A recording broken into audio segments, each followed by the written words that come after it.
এমনটাই বলছে মার্কিন গোয়েন্দা সংস্থাগুলোর নতুন মূল্যায়ন।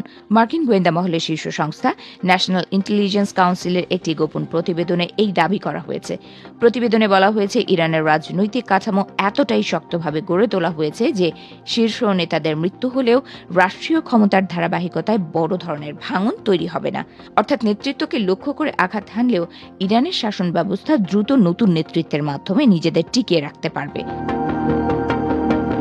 এই তথ্য সামনে আসার সময়টা অত্যন্ত তাৎপর্যপূর্ণ, কারণ ঠিক এই সময়ে মার্কিন প্রেসিডেন্ট ডোনাল্ড ট্রাম্প ইরানকে মধ্যপ্রাচ্যের দুর্বল শক্তি হিসেবে উল্লেখ করে তাদের বিরুদ্ধে কঠোর সামরিক পদক্ষেপের হুঁশিয়ারি দিচ্ছেন। ট্রাম্প প্রশাসনের বক্তব্য অনুযায়ী ইরানের সামরিক সক্ষমতার ধ্বংস করে দেয়া এখন তাদের প্রধান লক্ষ্য। হোয়াইট হাউস সূত্র বলছে, অপারেশন এপিক ফিউরি সামরিক পরিকল্পনা নিয়েও আলোচনা চলছে।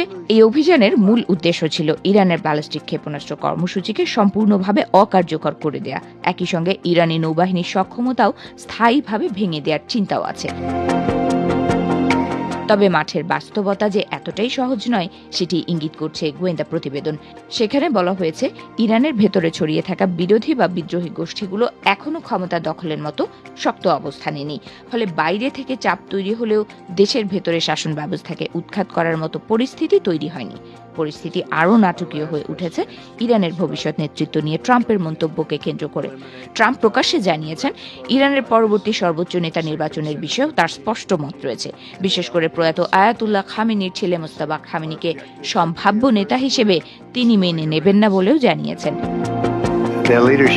ট্রাম্পের মতে, খামেনির আদর্শে বিশ্বাসী কেউ ক্ষমতায় এলে কয়েক বছরের মধ্যেই আবারও একই ধরনের সংঘাত তৈরি হবে।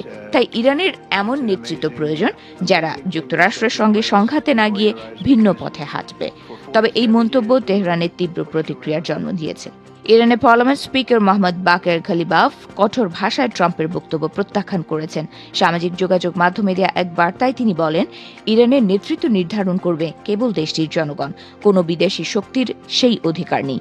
এদিকে যুদ্ধ পরিস্থিতিও ক্রমশ জটিল হয়ে উঠছে। সংযুক্ত আরব আমিরাতে দুবাইয়ের আন্তর্জাতিক বিমানবন্দরের কাছে ইরানের ব্যালিস্টিক ক্ষেপণাস্ত্র হামলার গুঞ্জন বিশ্বজুড়ে উদ্বেগ বাড়িয়েছে। পাশাপাশি মার্কিন থার্ড রাডার প্রতিরক্ষা ব্যবস্থার ক্ষতিগ্রস্ত হওয়ার খবরও এখন আলোচনায় এসেছে।